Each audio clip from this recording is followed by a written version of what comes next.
A paz do Senhor, tudo bem? Hoje nós vamos meditar em Lucas capítulo 6. Nós vamos ver aqui que Jesus e os discípulos estavam passando pela seara e os discípulos começaram a comer do trigo, né?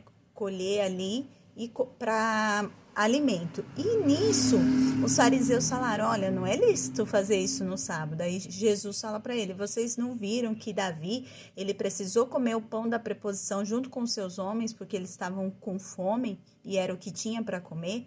Aqui Jesus nos ensina que ele quer mais misericórdia e menos sacrifício. Aqui Jesus nos ensina que ele é o Senhor do sábado. Então, ali os fariseus, eles ficaram quietos, mediante essa resposta do Senhor, que tinha a Torá de cor e salteado em sua vida, né? Eu fui buscar informações sobre isso. Existe a Torá e existe a Mishnah. A Mishnah é a interpretação que mestres, doutores da lei faziam em relação à lei. Então, era que o homem acreditava ser certo em relação ao que Deus determinou. Só que Jesus, ele não veio para quebrar a lei. Jesus veio para interpretá-la da forma correta. Olha só que lindo, né?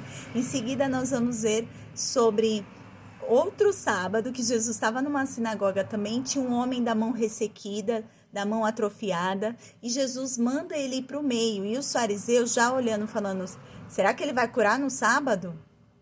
Jesus, conhecendo o coração e os pensamentos de todos, falou assim, é lícito fazer o bem ou o mal no sábado? E aí todos se fitaram os olhos nele. Jesus, né, sério, indignado com aquilo, chamou o homem para o meio da sinagoga e falou, estenda a tua mão. E o homem foi curado na mesma hora. E ali existia uma dureza, nenhum órgão, uma parte do corpo daquele homem, mas existia a dureza do coração dos fariseus. Então Jesus, ele ministrou a cura sobre aquele homem, mas os fariseus ainda continuavam com a enfermidade de dureza nos seus corações, porque aqui vai dizer que eles se encheram de furor, porque Jesus curou aquele homem no sábado. E aqui mais uma vez o Senhor mostra que ele é o Senhor do sábado.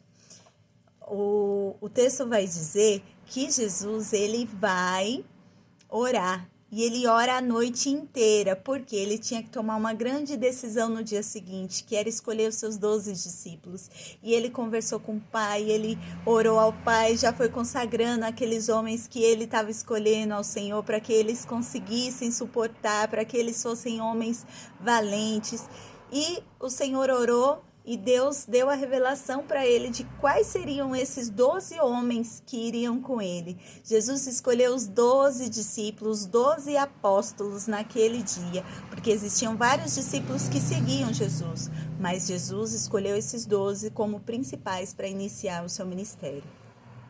Em seguida nós vamos ver que Jesus, ele cura muitos enfermos, né? O povo de Jerusalém, de Tiro, de Sidom, era judeu, era gentil, todo mundo queria ficar perto de Jesus, porque eles apenas tocavam e deles saía poder, eles eram curados. E aí Jesus aproveitou essa oportunidade que estava várias nações, várias pessoas juntas, né? E ele começa a dar o sermão da montanha, que aqui Lucas vai falar de forma bem breve sobre as bem-aventuranças, né?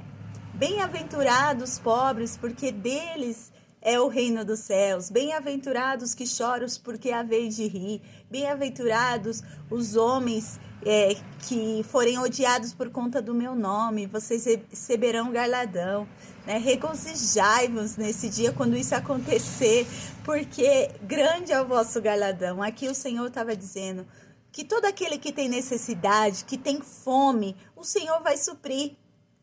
Todo aquele que não é autossuficiente, o Senhor vai suprir. É isso que Jesus estava falando sobre as bem-aventuranças.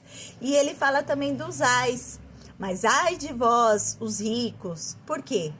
Por que Jesus fala ai de vós, os ricos? Porque confiam no seu dinheiro.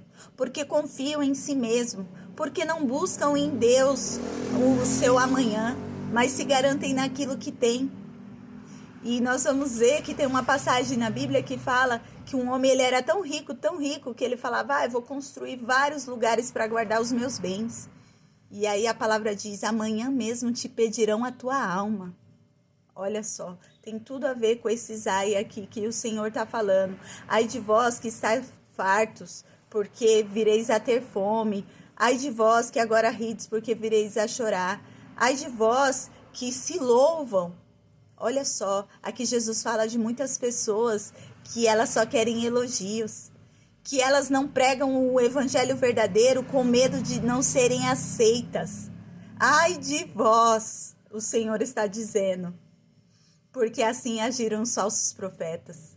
Mas bem-aventurados sois, que quando você falar a verdade, muitos vão ficar contra você, muitos vão te excluir e te deixar de lado, porque grande é o seu galardão. Que Deus possa abençoar a sua vida, que você seja corajoso, que você tenha as bem-aventuranças do Senhor sobre a sua vida.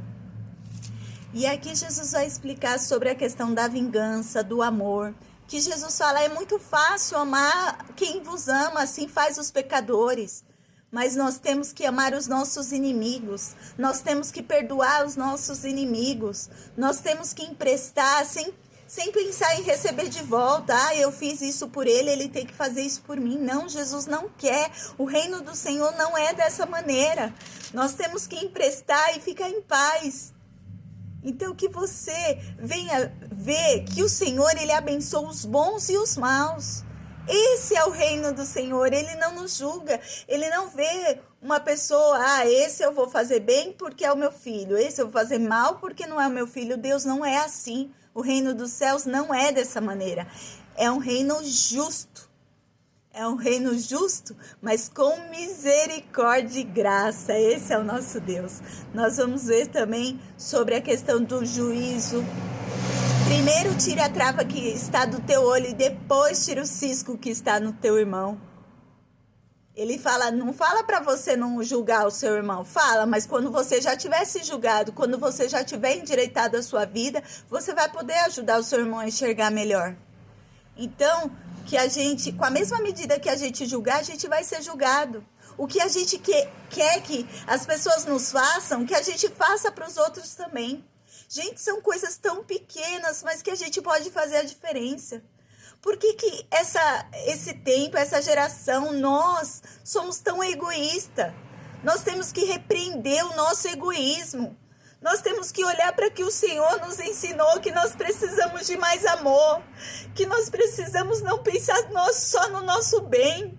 Gente, que nós venhamos pensar no bem do próximo, considerar o próximo como melhor que nós, maior que nós, porque aí a gente vai servir, aí a gente vai fazer o que o Senhor nos propôs.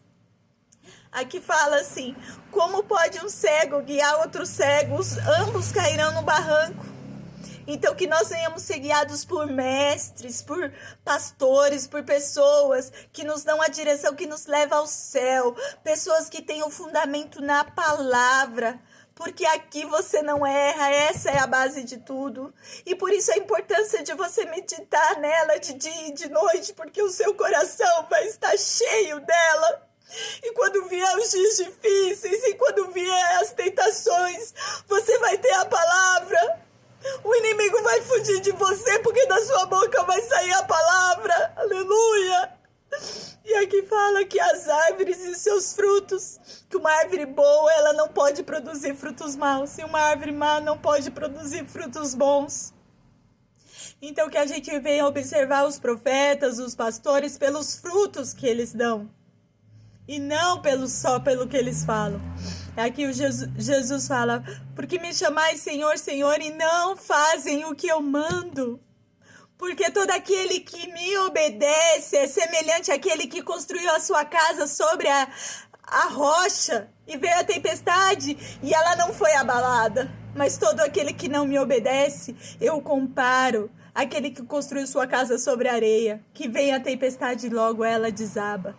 Então que nós venhamos firmar os nossos pés sobre a rocha e todos os dias pedir, Senhor, firma os meus pés sobre a rocha. Que você não se desvie nem para a direita nem para a esquerda, mas que o seu alvo seja o Senhor e que sua estrutura esteja no Senhor. Eu abençoo o seu dia em nome de Jesus. Amém.